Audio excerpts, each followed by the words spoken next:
"You'll never be as smart as your sister," Dad said, his voice cutting through the air like a blade. His words were cold, but they weren't the first time I had heard them. Yet, for some reason, this time they felt different. This time it hit deeper. It stung more than usual. The weight of his judgment sat on my chest, suffocating me. There I was, standing in the kitchen, staring at the man I had always looked up to, the man who had been my rock, my pillar. And now, he was the one who had just shattered my world. Lily, my perfect, brilliant sister, always the golden child.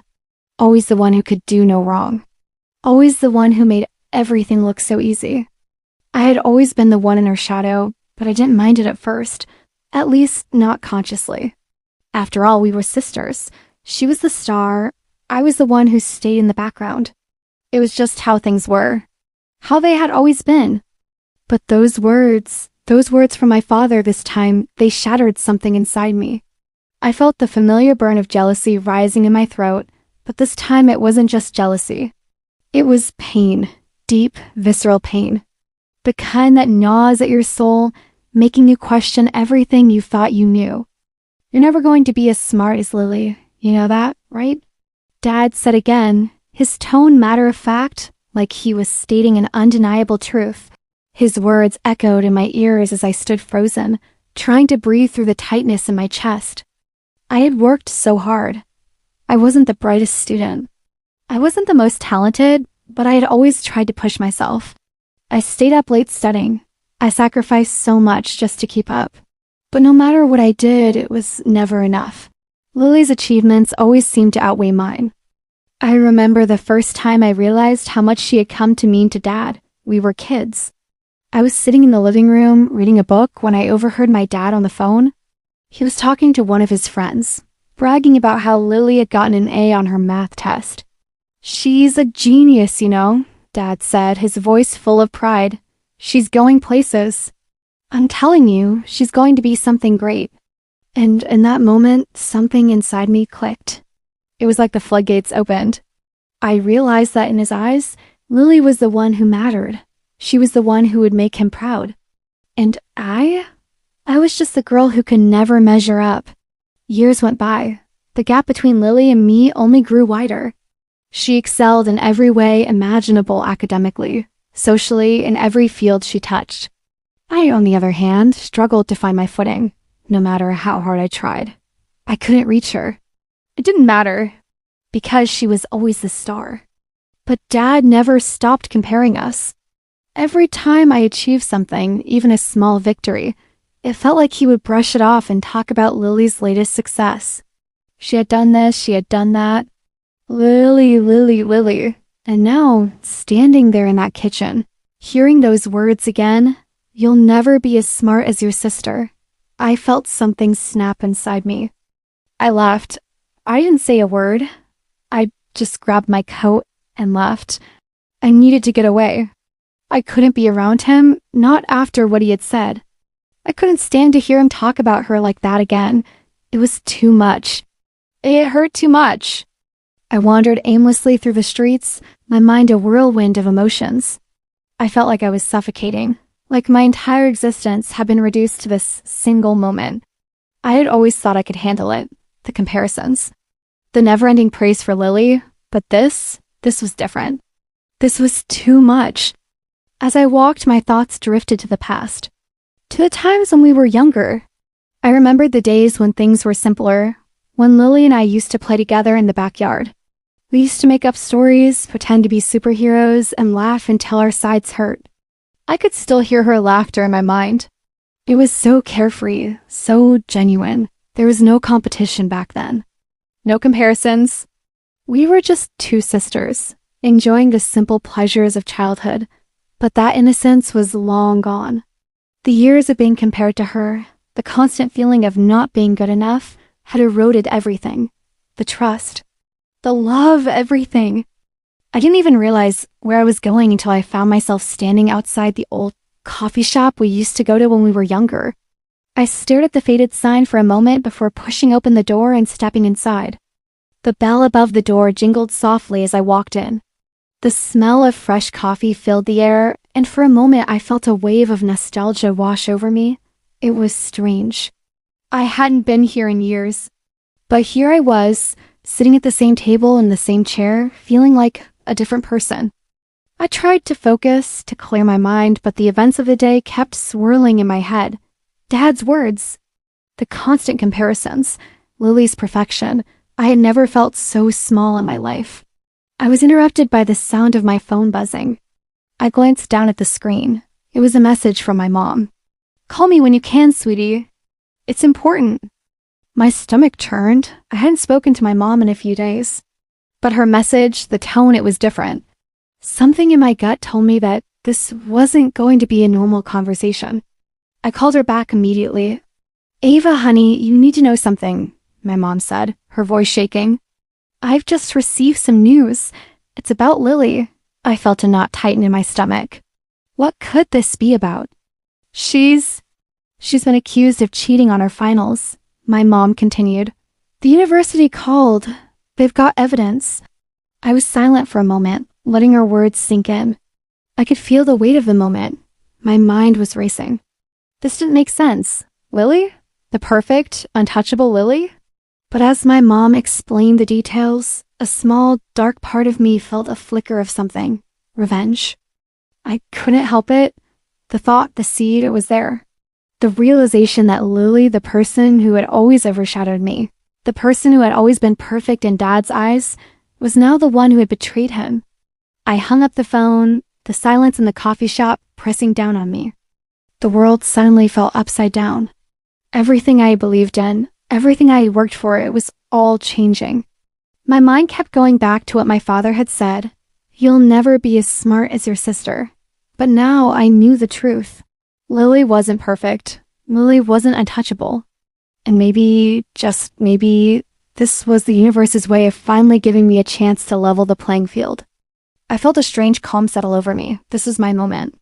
The betrayal I had suffered my whole life was finally coming full circle. I wasn't going to let this go. I wasn't going to be the victim anymore. I would make my father see what Lily had done. I would make him realize that his perfect daughter was nothing more than a liar. But for now, I had to wait. I had to bide my time, because this wasn't over. Not by a long shot. The days that followed were a blur. Everything felt distorted, like I was trapped in a nightmare I couldn't escape. The truth about Lily was out, but no one had said anything directly.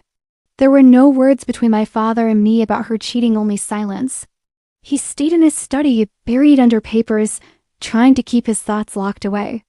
I couldn't help but wonder if the walls of the house had started to close in around him, just like they had around me for so many years. His pride, his precious Lily, was broken.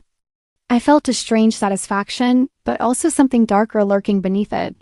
There was a bittersweet relief that came with knowing that I was no longer the one who had to try so hard, no longer the one who had to measure up.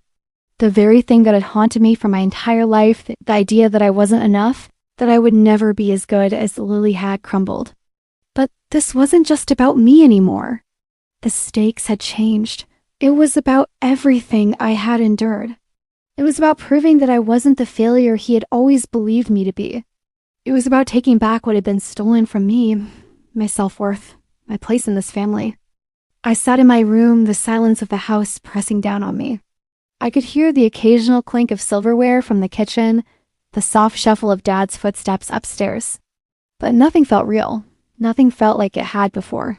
Everything had shifted in an instant, like the floor had been pulled out from under me. I was pacing, my mind racing. Thoughts swirled back and forth faster and faster, and suddenly I stopped. My eyes landed on my phone.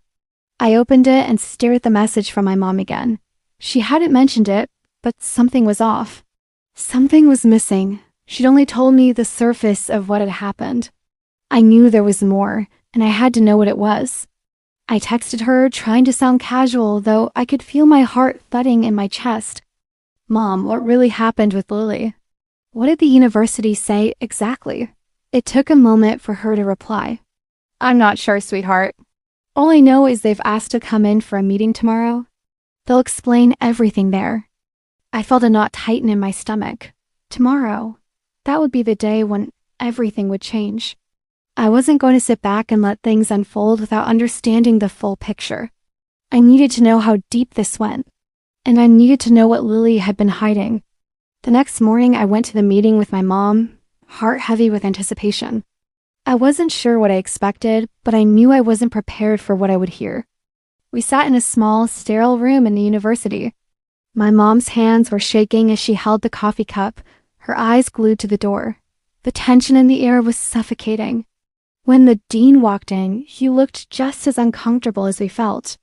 His face was drawn, weary, like he had seen 1,000 of these situations before and couldn't bear to see another. "Mrs. Harris," he began, his voice calm but strained. "We've reviewed the evidence. Lily ... Well, she's been accused of colluding with the professor to inflate her grades for the past year." My mom's face went pale. She opened her mouth to speak, but no words came out. "I know this is difficult to process," the dean continued, his voice lowering, "but we have concrete proof. We've already contacted the authorities.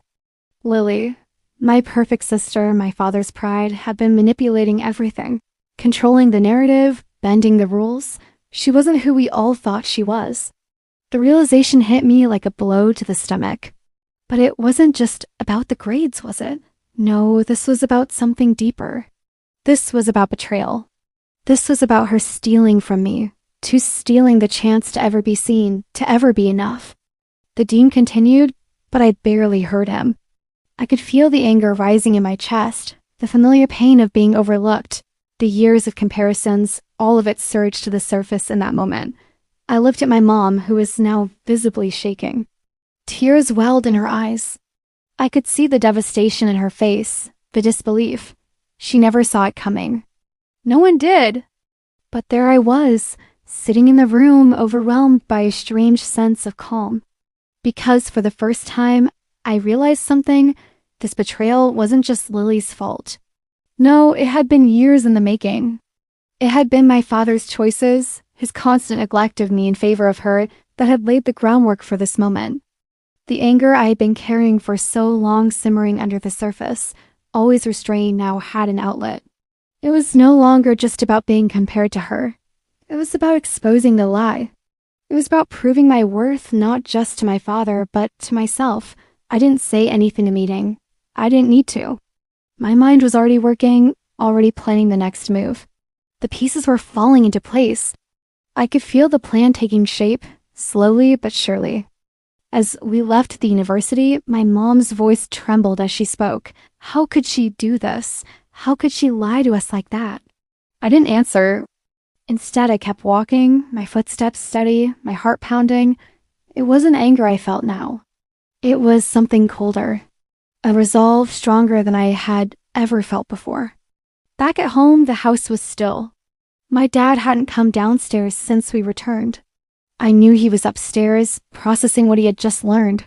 The golden girl, his perfect daughter, was no longer untouchable.